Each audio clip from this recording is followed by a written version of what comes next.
I want to start with talking about translation. And this may seem a little crazy, but these models, the reason they were built originally is people were thinking about language translation. They were testing them in the original, papers. They were testing them on translation tasks, translating from one language to another. And it turns out they're supremely good at translation, but good at translation in a way that we have to rethink what translation means. So let's look at an example of this. I'm going to go into ChatGPT and I'm going to have it do a translation task. I'm going to say, imagine a language based on the stacking of rocks. Translate teachers drive the world forward into this language. Now, think about that. This language doesn't exist. I mean, asking it to imagine and build its own language based on the stacking of rocks, and then to translate a phrase in English into this imaginary language that's based on the stacking of rocks. That is a translation task that is really amazing, but it's not one that a computer's ever been able to approach. A human could, but not a computer. And it comes back and it says, in a language based on the stacking of rocks, each concept or word would be represented by a specific arrangement of rocks using their size, shape, and positioning. Teachers, a stack of rocks arranged to symbolize stability, foundation, and guidance. Three large flat rocks forming a stable base of a triangle. Middle layer, smaller rounded rocks symbolizing individual teachers. And top layer, a single flat rock representing unity and guidance. Drive, a dynamic arrangement suggesting movement and propulsion. And it goes on and it describes how we could stack rocks to represent this idea of teachers drive the world forward. And it goes on to even draw little ASCII art diagrams. But if you think about the complexity of that translation task, it's not only imagining a new language, but it's then translating into that new language.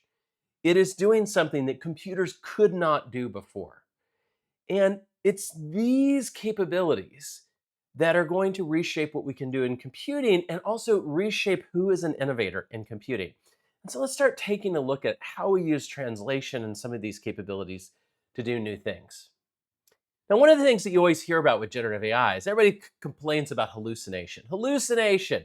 How will we ever trust these systems because of hallucination? And hallucination is being talked about as if it's this problem, as if it's this flaw in generative AI. And no, hallucination is a new form of computation that we can now use. And it's an incredibly important form of computation. In fact, I think if we didn't have hallucination, we wouldn't be interested in generative AI.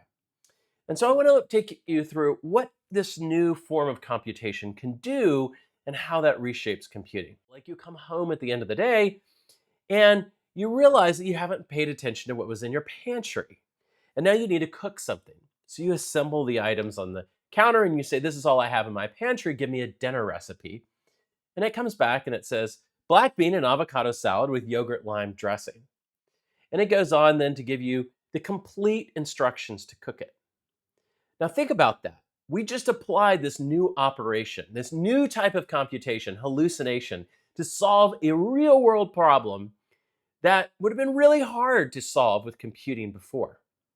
Now, we used a lot of other things to make this work, but it dreamed up something and it was easy. It was easy to apply this new form of computation. And when we start thinking about how we can apply it, we can use it not only to come up with games or what we might eat for tonight, but also to inform us. One of the biggest problems that I have with how people use generative AI is they go off and they try to use it to seek answers. And this is the wrong way of thinking about using it. Not only because it can make mistakes in the answer, because it can hallucinate at the wrong time when you don't want it to, or when you don't recognize that it's hallucinating, which is the bigger problem. So we have to think about using it in ways that are more thoughtful and more creative that allows to tap into this hallucination computation. And one of the ways we can do that is we can never ask for answers. Instead, we can ask for perspectives and always ask for more than one of something. Because the moment we ask for more than one of something, we begin learning. So let's look at an example of this. I'm camping with my family in the woods. We have tinfoil, a skillet, and no other cooking tools other than fire. Give me 3 ways to bake a cake and compare and contrast the difficulty.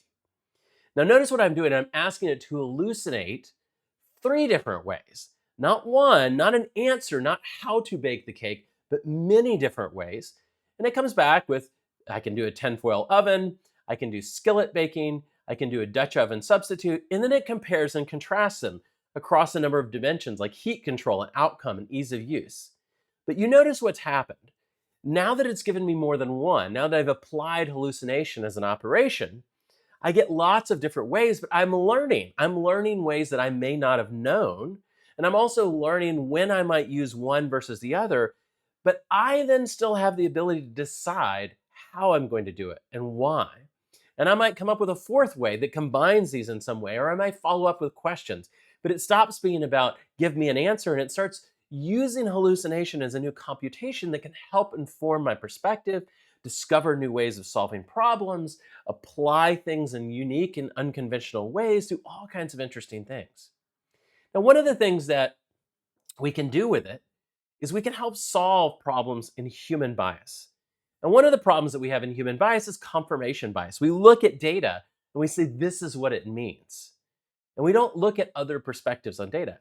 And we, with AI before of the past, only ended up suffering from more bias because it couldn't give us alternative perspectives. It was trained and gave us one perspective. But now we can say, please look at the data and generate three conflicting interpretations of it. And we can force ourselves to look at many different perspectives on the data. And then it forces us to think more deeply about it and weigh the different perspectives and decide what is appropriate. The AI doesn't become the source of the bias. It becomes the source of helping us to break out of our bias and our perspectives. Or maybe we go and we have humans that are collaborating on a project and they're meeting and we take the meeting transcript. And I don't know why people think summarizing meetings is the end all be all of generative AI. I think it's the worst use case. I think it's a waste of generative AI because we can do something much more valuable. We can simply look at the transcript and say, please review the transcript and identify three potential ambiguities for the team to discuss.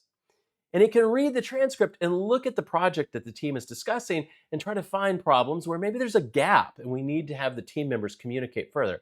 And it doesn't matter if it hallucinates, because if it hallucinates, the worst case is that people talked more about those things and came to agreement that there wasn't ambiguity there. And it furthered human communication.